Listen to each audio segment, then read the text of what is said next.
नमस्ते दोस्तों, study with सुंदर में आपका स्वागत है। और आज हम दृष्टि संस्थान में जो दिव्या राजपूत ने टेस्ट लिखा था हिंदी साहित्य में, उसकी चर्चा करेंगे। हिंदी साहित्य के संदर्भ में कब लिखा था, कुछ भी नहीं लिखा है, बस इतना लिखा है। दिव्या राजपूत हैं जिन्होंने लिखा है, दिव्या की कॉपी है। 150 के करीब नंबर आए थे और इन्हें लिखा है कि उत्तर अच्छे हैं इनके, विषय वस्तु पकड़ इनकी अच्छी है, भूमिका निष्कर्ष अच्छा है, भाषा प्रवाहपूर्ण है और उत्तरों का प्रस्तुतिकरण भी अच्छा है। अब हम इनके देखेंगे भाई कैसा लिखते हैं। मैं यहाँ पर आपको सिर्फ प्रारूप के रूप में बताऊंगा, पूरा पढ़ के नहीं बताऊंगा। ये एक पूछा है, मित्र बनकर रहना स्त्री पुरुष बनकर रहने का ही शोकर। ये मालती और मेहता की पंक्ति है, दोनों गोदान उपन्यास के संदर्भ में है। तो सबसे पहले इन्होंने प्रसंग और संदर्भ को डब्बे के अंदर बंद कर लिया, लेकिन आपको संदर्भ सबसे पहले अलग लिखना है। संदर्भ के बारे में 3 बातें बतानी थी, उसके बाद प्रसंग लिखना है। अलग लिखोगे तो बेहतर है, क्योंकि सभी अलग ही लिखते हैं। संदर्भ रवि कुमार सिंह, प्रदीप द्विवेदी। संदर्भ में 3 होती है, कवि का नाम बताना है, कवि किताब बतानी है, और कोई संकलन करता है तो संकलन करना बताना है, और डेट अगर बताना तो डेट बता दो। 4 चीज़ें ये दिखानी होती हैं संदर्भ में। और प्रसंग के ऊपर जो क्या कहना चाहता है, भाव क्या है, वो बताना है। तो इन्होंने यहाँ पर देखो प्रेमचंद बता दिया, प्रेमचंद का उपन्यास गोदान बता दिया है, और इसमें प्रेमचंद की प्रेम दृष्टि बताइए मालती और मेहता के रूप में जो बताया है वो। इसकी व्याख्या है, व्याख्या तो 3, 4, 7, 8 पंक्तियां जो करनी है कर लीजिए। इन्होंने जो किया देख लेना। इनकी विशेषता है कि मुख्यतः पंक्तियों की अंडरलाइन कर लेती है, वो भी ब्लैक पेन से, और विशेष भी डब्बे में बंद करके ब्लैक पेन में अलग से लिखती है। तो इनका यूज किया करो, क्योंकि ऑप्शनल में लिखने के लिए काफ़ी टाइम मिल जाता है, और विशेष के रूप में भी 4-5 पंक्तियां बता देते हैं जो पॉइंट वाइज होता है। और इसमें अगर तुलना कर दें तो बहुत ही बेहतर होता है, किसी और से तुलना। जैसे गोदान की मालती है तो उसकी तुलना दिव्या से भी कर सकते हो, यशपाल की दिव्या से कर सकते हो, या मेला अंचल में कमली से कर सकते हो, या महाभोज में कर सकते हो। किससे कर लिया, रुक्मणी, क्या नाम है, रुक्मणी से कर सकते हो। अब दूसरा ये हिंदू जाति के बारे में बात की तो इन्होंने बताया भारतेंदु की पंक्तियाँ नहीं, ये भारतेंदु की पंक्तियाँ नहीं है, ये बालकृष्ण भट्ट की पंक्तियाँ हैं, साहित्य जनसमूह हृदय के विकास के लिए। इन्होंने सोचा भारतेंदु को भी इन्होंने पढ़ा नहीं होगा, या हो सकता है नॉर्मल गलतियाँ होती रहती है। और प्रसंग और संदर्भ आपको अलग बताना चाहिए, एक नहीं बताना चाहिए। व्याख्या इन्होंने भारतेंदु नाम से की है, तो इनको और एक नंबर कम ही मिलेंगे, देखते कितने। तो यहाँ पर इनको 1.5 नंबर दे के छोड़ दिया है, क्योंकि इनमें जब बात भारतेंदु उठ रही हो, भारतेंदु है नहीं, तो नंबर कम ही आएंगे। दूसरा है, कवित्व वर्णमय चित्र है जो स्वर्गीय भावपूर्ण संगीत गाया करता है। तो ये पंक्तियां जो है प्रसाद की पंक्ति है, स्कंदगुप्त से लिया गया, और मात्रगुप्त इसके संदर्भ में चर्चा करता है। ये तीनों इन्होंने संदर्भ और प्रसंग के रूप में यहाँ इन्होंने लिखा नहीं, लिखना चाहिए था। और ये प्रसंग तो बहुत छोटा कर लिया है, यहाँ संदर्भ की चर्चा की है। तो इनको पूरा यार अच्छे से पूरा मैनेज करके चलना होगा। विशेष है तो विशेष के संदर्भ में इन्होंने 4-5 पंक्तियाँ दे दी, और तुलना भी की होगी, और प्रासंगिकता लास्ट में लिखोगे तो बढ़िया। इनको अच्छे नंबर मिले हैं, 6.5 नंबर मिल गए 10 में से। अब बात करें, मैं खुद अपने आगे खड़ा हूँ, मान्यताओं की सलीब पर टका हुआ लहू लहान, ये दूध और दवा कहानी है, उसे ली हुई है। ठीक है, ये राजेंद्र यादव किताब है, एक दुनिया सामंत्र हुई, और इसमें डेट अगर देना तो डेट दे सकते हैं। और व्याख्या इन्होंने बता दी। व्याख्या में बेचैन शायद गलत होगा तो इन्होंने अंडरलाइन कर लिया, इनको मतलब गोले में डाला। विशेष की बात करें तो विशेष में 3-4 पंक्तियाँ इन्होंने बता दी। विशेष के अंदर अगर बात की शिल्प की बात करें तो शिल्प के ऊपर प्रदीप द्विवेदी का एकाधिकार है। शिल्प वो रवि कुमार सिहाग भी वहीं से सीखते हैं, और हम सब उन्हीं से फॉलो करते हैं। रवि कुमार सिहाग क्या, प्रदीप द्विवेदी हिंदी साहित्य में एक स्थापित नाम है। उनका 344 नंबर आए थे। सबसे पहले निशांत जैन के थे 313 नंबर थे, और फिर रवि गंगा सिंह ने 315 नंबर लाए थे, और उनका रिकॉर्ड 344 रूप में इन्होंने तोड़ा था। एक और बंदा बीच में था, वो 324 नंबर लेके आया था, वो भी अभी वर्तमान में कलेक्टर बने हुए। नाम उनका मैं स्लिप कर रहा हूँ, और मेरे अच्छे मित्र हैं, ये बता दी। सेकंड बात करें, अच्छा शिल्प के बारे में उनका अधिकार है, मैं बता रहा था प्रदीप द्विवेदी का क्या है। तो शिल्प में 4 चीज़ें मुख्य होती हैं जो प्रदीप द्विवेदी बताते रहते हैं, भाषा, रस, छंद और अलंकार। ये 4 चीज़ अगर अच्छे से बता दोगे बस यहाँ से खत्म हो जाएगा विशेष। वैसे भी अब यहाँ पर अब ये मानने को तैयार है कि आदमी का दिल होता है। अगर आदमी का दिल होता है, ये तो फणीश्वरनाथ रेणु ने बात की थी, मेला आंचल में की थी, और प्रशांत के संदर्भ में है। प्रशांत कमली का कुछ व्याख्या चल रही होगी, तो उसमें ये व्याख्या इन्होंने डाल दी है। विशेष के अंदर में 4-5 पॉइंट दे दी। तुलना अगर करोगे तो सबसे बेहतर है, जैसे रेणु की तुलना गोदान से कर लिया करो। ठीक है, दिव्या से उपन्यास की तुलना उपन्यास से, कहानी की तुलना कहानी से कर लिया करो, बहुत अच्छा होता है। विकास सर आपको समझाते हैं। आपको अगर हिंदी साहित्य का कोर्स लेना तो विकास द्विकृति सर से ले सकते हो, बहुत ही अच्छे टीचर है हिंदी में, तो एकमात्र वही नाम है। अगर कोचिंग लो तो आवश्यक है, अगर नहीं लेना चाहते तो कोई आवश्यक नहीं है कोचिंग लेना। आप विकास सर के नोट्स से मुखर्जी या कहीं भी मार्केट आपको मिल जाएंगे, वहाँ से आप नोट्स ले लीजिए, और बिल्कुल हमारे जैसे आप हमसे संपर्क करो तो हम आपको बता देंगे कैसे लिखना है, क्या करना है, क्या नहीं करना है। अगर आप मेरे से संपर्क करना चाहते हो तो मैं आपको अपने नंबर भी बता देता हूँ, 87663376 और 83। ये मेरे नंबर हैं, 8766337683। हिंदी साहित्य से रिलेटेड आपको कुछ भी प्रॉब्लम हो तो बता सकते हो। मैं अभी वैसे भी यहाँ दृष्टि संस्थान के अंदर ही मेंस की कॉपियाँ चेक कर रहा हूँ, और मेरा टेलीग्राम चैनल पे ये मैं लिंक आपको डाल दूँ, ये कॉपी डाल दूंगा PDF के रूप में। टेलीग्राम है स्टडी विद सुंदर नाम से ही है, वहाँ से जाके सर्च करके ऐड हो जाइए। अपने उपन्यास में कहानियों में प्रेमचंद की बुनियादी चिंताएं अपने समय की थी और भविष्य की भी थी। बिल्कुल अपने समय भी थी और भविष्य में क्या क्या चिंताएं थी, जैसे पूंजीवाद था, पूंजीवादी भविष्य की चिंता थी, वो बता दिया था। ठीक है, उसके बाद नारी विमर्श है, दलित विमर्श है, ये सब भविष्य की थी। आज हम देखते हैं ज़्यादा उभर के आए तो उन्होंने उस टाइम में बता दिया था ये थी। और उस समय की कैसी थी, तो उस समय में बाल विवाह, विधवा विवाह के संदर्भ में है, एकल विवाह परिवार के संदर्भ में जो चीज़ें थी, ठीक है, वो बुड्ढिया के रूप में हो या कोई गुल्ली डंडा के रूप में, कहानियों के रूप में उन्होंने पूरी उस टाइम भी बता दी थी। तो ये नॉर्मल वहाँ बताने थे प्रेमचंद के उपन्यासों के अंदर कौन कौन से, जैसे निर्मला में तो अनमेल विवाह की समस्याएं, सेवा सदन में वैश्यवृत्ति की समस्याएं, गबन के अंदर है भ्रष्टाचार की समस्याएं, रंगभूमि में अनियंत्रित लालसाएं, जैसे रंगभूमि में महाजनी शोषण है, रंगभूमि का सूरदास बहुत फेमस चरित्र है। कर्मभूमि के अंदर जो है वो यहाँ पर महाकाव्य उपन्यास गोदान के अंदर भी ये सारी चीज़ें आगे मिल जाती हैं। तो इसके संदर्भ में इन्होंने ये बता दिया, और जो इंपॉर्टेंट पॉइंट थे उनको अंडरलाइन किया है। पूंजीवाद है, शोषण है, शतरंज की लड़ाई, कहानी से तुलना की। और ये रामविलास शर्मा का कथन है कि 1915 से 1936 के बीच का इतिहास नष्ट हो जाए तो प्रेमचंद की रचनाओं के आधार पर से लिखा जा सकता है। सही बात है, प्रेमचंद की रचनाओं से आधार पर लिखा जा सकता है। ये कोटेशन लिखना बहुत ज़रूरी है, कोटेशन लिखना। और इन्होंने क्या है, कोटेशन एक स्टैम्प पेन से लेके ब्लैक लाइन की है, लेकिन आप अगर ब्लैक से ही करोगे तो वो अच्छा माना जाएगा।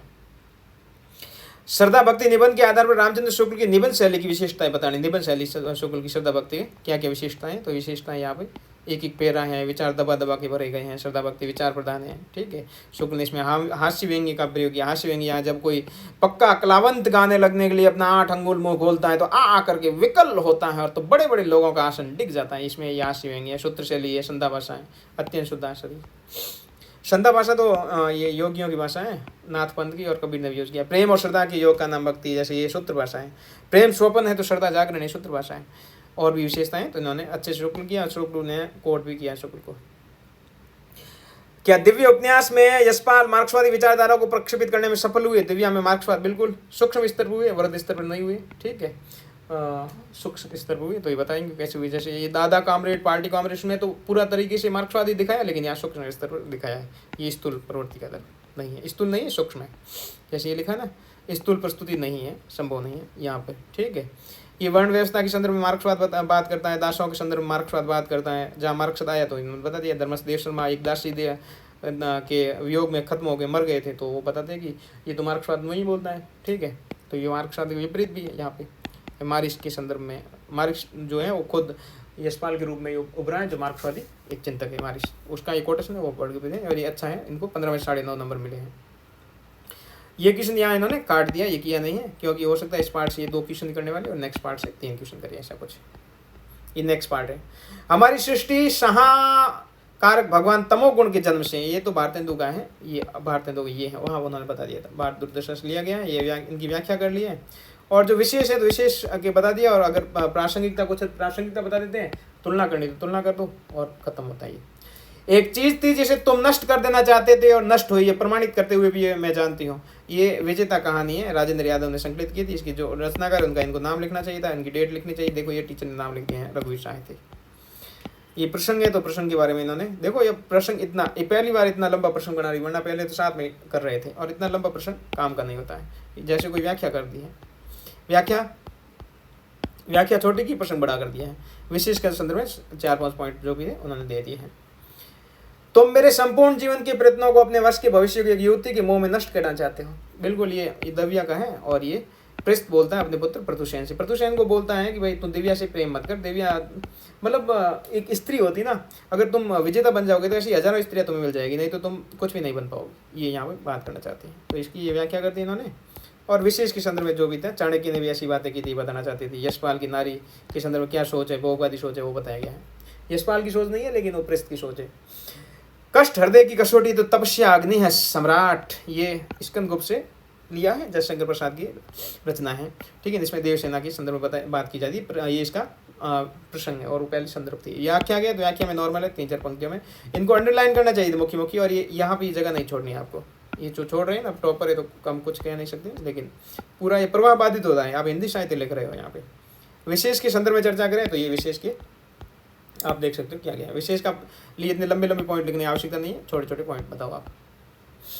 सुख और दुख अन्योश्राय है, मतलब आपस में बंधे हुए। ये यशपाल की पंक्तियां ये दिव्या उपन्यास से ली गई हैं। प्रसंग में सुधार करना है क्योंकि हो सकता है इन्होंने कहीं कहीं गड़बड़ किया है, बता रहे हैं। हिंदी साहित्य को भी साहित्य विकास की कीर्ति सर खुद चेक करते हैं और वो बहुत मतलब कोई गलती बताते नहीं है, 2-4 मिनट के अंदर कॉपी चेक हो जाती है उनकी और लास्ट नंबर देते हैं। हर क्वेश्चन में उनका फिक्स रहता है हिंदी साहित्य के अंदर। क्या फिक्स है मैं बताता हूँ, 10, 15 और 20 ये प्रश्न होते हैं। इसमें 10 में से ये 6.5 नंबर देते हैं, 15 में से ये 9 और 9.5 के बीच में देते हैं और 20 में से 12 और 12.5 में। कुछ भी लिखा हो ज़्यादातर नंबर यही मिलने वाले।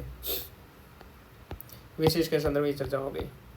अब क्वेश्चन है महिला आंचल की भाषा शैली की बात करने, तो भाषा के बारे में बताना है। भाषा में क्या क्या है, ध्वन्यात्मकता है भाषा के अंदर, लयात्मकता है, देशी पद्धति बहुत ज़्यादा है, मुहावरे हैं, लोकोक्तियाँ हैं, सारी महिला आंचल बता देनी। जैसे यहाँ पर है गमागम, ये देशी भाषा है, ठीक है। अंग्रेजी और तत्सम शब्दों का प्रयोग है, जैसे अंग्रेजी में प्रोग्राम को ये प्रोग्राम बोलते हैं, ये वाइस चेयरमैन को बेस्ट चेयरमैन बोलते हैं। भाषा शैली में लोक संस्कृति के जो गीत हैं, याद जो आए तेरी तोरी सूरतिया से सारे करे जो हमें तेरे, जाट जाटिन के खेल वेल हैं वो भी यहाँ है। ध्वन्यात्मकता है, नादात्मकता है, दिन देना, दिन देना, व्यंग्य शैली है, ठीक है ना। व्यंग्य कहाँ किया गया है, तो कम जो है ना लक्ष्मीदासिन के रूप में व्यंग्य यहाँ बताया हुआ मेला आंचल है। कमले के संदर्भ में ये कथन भी है। ये जो देशी भाषा के यहाँ प्रयोग बहुत ज़्यादा है। कहाँ संस्कृत निष्ठ, जो डॉक्टर प्रसाद आएगा वो संस्कृत निष्ठ है, बाकी सब देशी में कालीचरण के रूप में। देवसेना हिंदी नाट्य परंपरा की अविस्मरणीय चरित्र, क्या आप इस कथन से सहमत है? हाँ बिल्कुल सहमत है, असहमत होने कोई बात ही नहीं बनती है। तो सहमत है तो इन्होंने देवसेना के बारे में बता दिया, देवसेना का त्याग बता दिया, भावनाओं की प्रधानता बता दी है, ठीक है। और देवसेना का मालवा के महत्व के संदर्भ में समर्पण प्रतिबद्धता है देवसेना की, ठीक है। इसको ये प्रकृति से लगाव के रूप में देखा गया है। इस प्रकार ये दिनकर और मुक्तिबोध के संदर्भ में चर्चा करके कृष्ण खत्म करती है। दिव्या उपन्यास में इतिहास किस रूप में उपस्थित हुआ? दिव्या उपन्यास में इतिहास किस रूप में उपस्थित हुआ? तो यशपाल बोलते हैं कि ऐतिहासिक कल्पना मात्र है, ठीक है। इतिहास इतना ज़्यादा नहीं। इतिहास के अंदर तो 2-4 पात्र बता दो, कोई अगर है तो नाम मात्र के, और 2-4 स्थान बता दो, वही है इतिहास, बाकी इतिहास नहीं है। हाँ तो ये देखते हैं इतिहास, ये ऐतिहासिक आवरण है, इतिहास नहीं है, ठीक है ना। क्योंकि देखो ये बता दिया 3-4 एक नाम है, 2 नाम आते हैं और ये 2-4 नगरियाँ हैं जो मथुरा है, सागल है। और दिव्या यशपाल ने जो बोला उसको काले पेन से इन्होंने बता दिया कि दिव्या इतिहास नहीं, ऐतिहासिक कल्पना मात्र है, ये बता दिया इन्होंने जो था। दूसरा इतिहास विश्वास की नई विश्लेषण की वस्तु, इसी आधार पर इन्होंने इतिहास का समावेश किया है। अब एक दिव्या उपन्यास, लास्ट क्वेश्चन है, दिव्या उपन्यास में दिव्या के चरित्र पर प्रकाश डालना है। दिव्या के चरित्र पर क्या प्रकाश डालना है तो बता दो। समस्याओं से जूझने वाली, अंत तक लड़ती है, हारती नहीं है, जो नॉर्मल आप में भी है, दासी के खिलाफ है, दासों के खिलाफ है जो दिव्या है। लास्ट में दिव्या दास भी बन जाती है और महिला का आदर करना जानती है। वो बोलता है मुझे पैसे नहीं चाहिए, मुझे सम्मान चाहिए, मुझे जो सम्मान करेगा ना उसी के साथ मैं चली जाऊँगी, उसमें बता दी है। ये बोलती भाई भोग की वस्तु है नहीं। और मारिश इनको काफ़ी कुछ सिखाता है, नारी की प्रकृति सृष्टि है, ऐसा करके कुछ ऐसा है। ये देखो इतना प्रेजेंटेशन इनका अच्छा नहीं, ये लाइन है छोड़ रही ना, इसका मतलब इनके अंदर फर्स्ट अटेम्प्ट में हो गए थे, छोटी उम्र 21 साल की उम्र, ये लाइन है छोटी जा रही है, ये दबा के विचार नहीं है थोड़ा। ये देखो ये लाइन छूट रही है, ऐसा आपको नहीं छोड़ना है, ठीक है ना। स्पष्ट लिखना है और प्रस्तुतिकरण आपको सीखना है तो प्रदीप द्विवेदी से, रवि कुमार सियाग से सीखिए। रवि कुमार सियाग सट्टे के प्रस्तुतिकरण के मामले, प्रस्तुतिकरण के अलग से नंबर मिलते, ध्यान रखना है, बहुत ही अच्छी कॉपी हो जाती है प्रस्तुतिकरण से। व्याख्या है, संदर्भ है और नीचे प्रस्तावना है और निष्कर्ष है, ये चीज़ें बहुत प्रस्तुतिकरण महत्व रखती है जीएस के संदर्भ में। अलग्यूजा कहानी के कथ्य बताना, कथ्य का मतलब होता है भाव पक्ष बताना, अलग्यूजा कहानी का भाव पक्ष आपको बताना है, ठीक है, बता देना आप, ठीक है। अब इस पे ऐसे कथ्य बताओ, भाव पक्ष बताओ अलग्यूजा कहानी में, जो कहानी क्या कहानी थी, एकल परिवार से सारा संबंध में जो भी है, अलग्यूजा कहानी प्रेमचंद की कहानी है।